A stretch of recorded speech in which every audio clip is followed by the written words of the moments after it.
Hello ವೀಕ್ಷಕರೇ, ನಮಸ್ಕಾರ. ತಮ್ಮೆಲ್ಲರಿಗೂ ಮತ್ತೊಮ್ಮೆ ಭಾಗ್ಯ ಟಿವಿಗೆ ಸ್ವಾಗತ ಸುಸ್ವಾಗತ ಕೋರ್ತಾ ಇದ್ದೀವಿ. ಭಾಗ್ಯ ಮತ್ತು ಗಿರೀಶ್. ಸ್ನೇಹಿತರೆ, ಎಷ್ಟು ಥರ ಗ್ರೇವಿ ಮಾಡ್ತೀರಾ? ನಾವು ಹಲವಾರು ರೀತಿಯಾದಂಥ ಗ್ರೇವಿ ಮಾಡಿ ತಿಳಿಸಿದ್ದೀವಿ. ಆದರೂ ಏನಾದರೂ ಹೊಸ ರುಚಿಯ ಗ್ರೇವಿ ಬೇಕು ಅನಿಸುತ್ತೆ. ಅದಕ್ಕೋಸ್ಕರ ಇವತ್ತಿನ ವಿಡಿಯೋದಲ್ಲಿ ಹೂಕೋಸು ಹಾಗೆ ಹಸಿ ಬಟಾಣಿನ ಉಪಯೋಗಿಸಿ ಯಾವ ರೀತಿಯಾಗಿ ಸೊಗಸಾದಂಥ ರುಚಿಕರವಾದಂಥ ಖಾರವಾಗಿರತಕ್ಕಂಥ ಗ್ರೇವಿನ ಮಾಡೋದು ಹೇಗೆ ಅಂತ ತಿಳಿಸ್ಕೊಡ್ತಾ ಇದ್ದೀವಿ.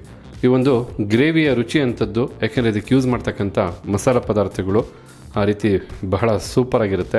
ಬನ್ನಿ, ಹಾಗಿದ್ರೆ ಹೂಕೋಸು ಮತ್ತು ಹಸಿ ಬಟಾಣಿಯ ಗ್ರೇವಿ ಮಾಡೋದಕ್ಕೆ ಏನೆಲ್ಲ ಪದಾರ್ಥಗಳು ಬೇಕು, ಯಾವ ರೀತಿ ತಯಾರು ಮಾಡೋದು ಅಂತ ಈಗ ನೋಡ್ಕೊಳ್ಳೋರಂತೆ. ನೋಡಿ, ಈ ಒಂದು ಗ್ರೇವಿ ತಯಾರು ಮಾಡೋದಕ್ಕೋಸ್ಕರ ಮೊದಲಿಗೆ ಒಂದು ಪಾತ್ರೆಯಲ್ಲಿ ನೀರಿಟ್ಟು ನೀರನ್ನ ಬಿಸಿ ಮಾಡ್ಕೊಳ್ತಾ ಇರ್ತಕ್ಕಂಥದ್ದು. ನೀರು ಚೆನ್ನಾಗಿ ಬಿಸಿ ಆಗಬೇಕು, ಯಾಕೆಂದರೆ ನಾವು ತೊಗೊಂಡಿರ್ತಕ್ಕಂಥ ಹೂಕೋಸನ್ನು 10 ನಿಮಿಷಗಳ ಕಾಲ ಈ ಬಿಸಿನೀರಲ್ಲಿ ಹಾಕಿಡಬೇಕಾಗುತ್ತೆ.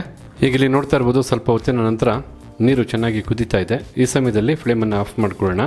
ಹಾಗೆ ಬಿಸಿಯಾಗಿರ್ತಕ್ಕಂಥ ನೀರಿಗೆನೆ ಸ್ವಲ್ಪನೇ ಸ್ವಲ್ಪ ಉಪ್ಪನ್ನು ಹಾಕಿ, ಹಾಗೆ ಸ್ವಲ್ಪ ಅರಿಶಿಣದ ಪುಡಿನೂ ಸಹ ಹಾಕಿ, ಜೊತೆಗೆ ಒಂದು ದಪ್ಪನಾಗಿರತಕ್ಕಂಥ ಹೂಕೋಸನ್ನು ಬಿಡಿಸಿರ್ತಕ್ಕಂಥದ್ದು, ಆ ಹೂಕೋಸನ್ನು ಬಿಸಿನೀರಿಗೆ ಹಾಕಬೇಕಾಗತ್ತೆ.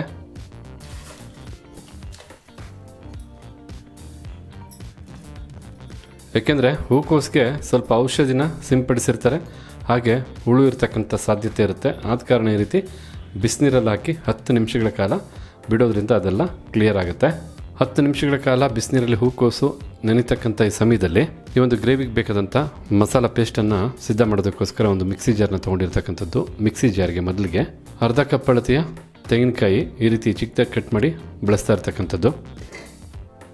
ಈಗ ಇದನ್ನು ಫಸ್ಟು ಒಮ್ಮೆ ಮಿಕ್ಸಿ ಮಾಡ್ಕೋಬೇಕು, ಆಗ ಕಾಯಿ ತುರಿದಂಗಾಗುತ್ತೆ. ನೋಡೋರಂತೆ. ಈಗ ಇಲ್ಲಿ ನೋಡ್ತಾ ಇದ್ದೀರಲ್ಲ, ಮಿಕ್ಸಿ ಜಾರ್ಗೆ ಹಾಕ್ತಂಥ ತೆಂಗಿನಕಾಯಿನ ಈ ರೀತಿಯಾಗಿ ರುಬ್ಬಿ ತುರಿದಂಗೆ ಸಿದ್ಧ ಮಾಡ್ಕೊಂಡಿರೋದು. ನೀವು ಬೇಕಾದರೆ ಅರ್ಧ ಕಪ್ ಅಳತೆಯ ತುರಿದಂಥ ತೆಂಗಿನಕಾಯಿ ತುರಿನೂ ಬಳಸ್ಬೋದು. ನಂತರ ಮಿಕ್ಸಿ ಜಾರ್ಗೆ 1 ಇಂಚಷ್ಟು ಚಕ್ಕೆ ಹಾಗೆ 2 ಲವಂಗನ ಹಾಕಿ, ಜೊತೆಗೆ 8 ರಿಂದ 10 ಗೋಡಂಬಿ ಹಾಗೆ 1 ಟೀ ಸ್ಪೂನಷ್ಟು ಗಸಗಸೆನೂ ಸಹ ಹಾಕಿ, ಈಗ ಇದೆಲ್ಲ ನುಣ್ಣಗೆ ರುಬ್ಬೋದಕ್ಕೆ ಎಷ್ಟು ಬೇಕೋ ಅಷ್ಟು ನೀರನ್ನು ಸಹ ಹಾಕಿ ಬಹಳ ನುಣ್ಣಗೆ ರುಬ್ಬಿ ಪೇಸ್ಟನ್ನು ಸಿದ್ಧ ಮಾಡ್ಕೋಬೇಕು. ನೋಡಿ, ಈ ಒಂದು ಅದಕ್ಕೆ ಕಂಪ್ಲೀಟಾಗಿ ಈ ಒಂದು ಪೇಸ್ಟನ್ನು ಸಿದ್ಧ ಮಾಡಿರೋದು. ಈ ಪೇಸ್ಟನ್ನು ಸಿದ್ಧ ಮಾಡಿದ ನಂತರ ಈಗ ಈ ಒಂದು ಗ್ರೇವಿಗೆ ಬೇಕಾದಂಥ ಒಗ್ಗರಣೆಯನ್ನು ಸಿದ್ಧ ಮಾಡ್ಕೊಳ್ಳೋಣ. ಹೀಗಿಲ್ಲಿ ಒಗ್ಗರಣೆಯನ್ನು ಸಿದ್ಧ ಮಾಡೋದಕ್ಕೋಸ್ಕರ ಒಂದು ಕುಕ್ಕರ್ನ ಬಿಸಿ ಮಾಡ್ಕೊಳ್ತಾ ಇರ್ತಕ್ಕಂಥದ್ದು.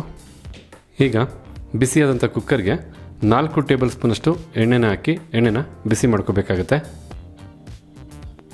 ಹೀಗಿಲ್ಲಿ ಎಣ್ಣೆ ಬಿಸಿಯಾಗಿದೆ. ಬಿಸಿಯಾದಂಥ ಎಣ್ಣೆಗೆ ಸ್ವಲ್ಪನೇ ಸ್ವಲ್ಪ ಸೋಂಪು ಕಾಳು ಹಾಗೆ ಸ್ವಲ್ಪ ಕಸೂರಿ ಮೆಂತ್ಯನ ಹಾಕಿ ಒಂದು 30 ಸೆಕೆಂಡು ಬೆರೆಸಿ ಬಿಸಿ ಮಾಡ್ಕೋಬೇಕಾಗತ್ತೆ.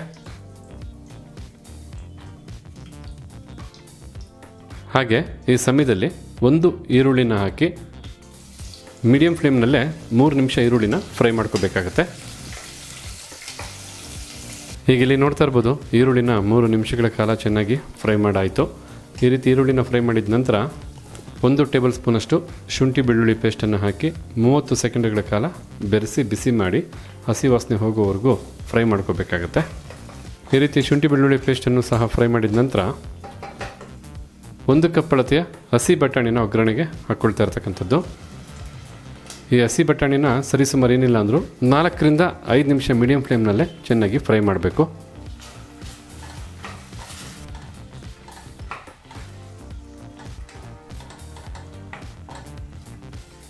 ಹೀಗಿಲ್ಲಿ ಹಸಿ ಬಟಾಣಿನ 4 ರಿಂದ 5 ನಿಮಿಷ ಚೆನ್ನಾಗಿ ಫ್ರೈ ಮಾಡಾಯಿತು.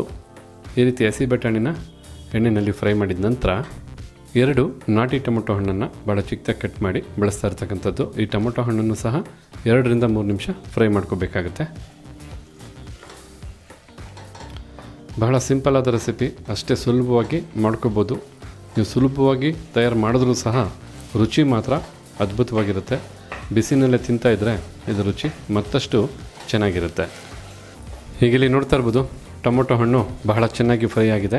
ಈ ರೀತಿ 3 ರಿಂದ 4 ನಿಮಿಷ ಟೊಮೊಟೊ ಹಣ್ಣನ್ನು ಫ್ರೈ ಮಾಡಿದ ನಂತರ ಮಸಾಲ ಪುಡಿಗಳಾದಂಥ ಅಚ್ಚ ಖಾರದ ಪುಡಿ 1 ಟೇಬಲ್ ಸ್ಪೂನಷ್ಟು,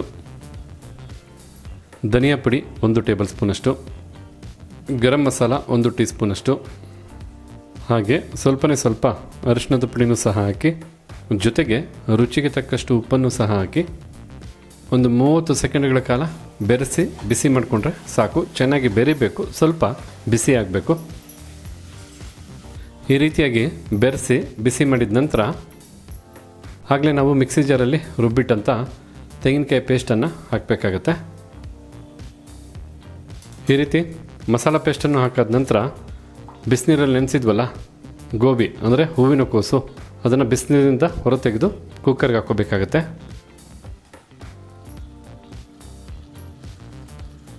ಈಗ ರುಬ್ಬಿದಂಥ ತೆಂಗಿನಕಾಯಿ ಪೇಸ್ಟು ಗೋಬಿ ಎಲ್ಲ ಚೆನ್ನಾಗಿ ಬೆರಿಬೇಕು. ಆ ರೀತಿಯಾಗಿ 1 ನಿಮಿಷ ಚೆನ್ನಾಗಿ ಬೆರೆಸಿ ಬಿಸಿ ಮಾಡ್ಕೋಬೇಕಾಗತ್ತೆ.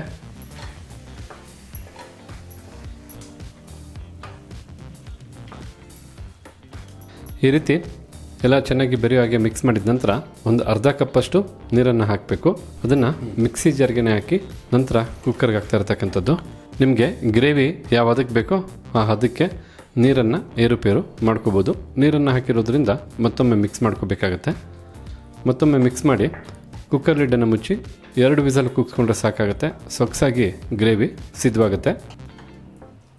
ಈಗ ಕುಕ್ಕರ್ ಲಿಡ್ಡನ್ನು ಮುಚ್ಚಿ 2 ವಿಸಲ್ಲು ಕೂಗಿಸ್ಕೊಂಡ್ರೆ ಸಾಕು.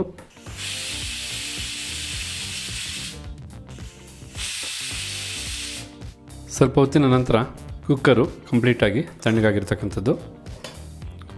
ಹಾಗೆ ತಾವಿಲ್ಲಿ ನೋಡ್ತಾ ಇದ್ದರೆ ಬಿಸಿ ಬಿಸಿಯಾಗಿ ಗ್ರೇವಿ ಸಿದ್ಧವಾಗಿದೆ. ಎಣ್ಣೆ ಎಲ್ಲ ನೀಟಾಗಿ ತೇಲ್ ಬಂದಿದೆ. ಬಿಸಿನಲ್ಲೇ ಒಮ್ಮೆ ಮಿಕ್ಸ್ ಮಾಡ್ಕೋಬೇಕಾಗತ್ತೆ.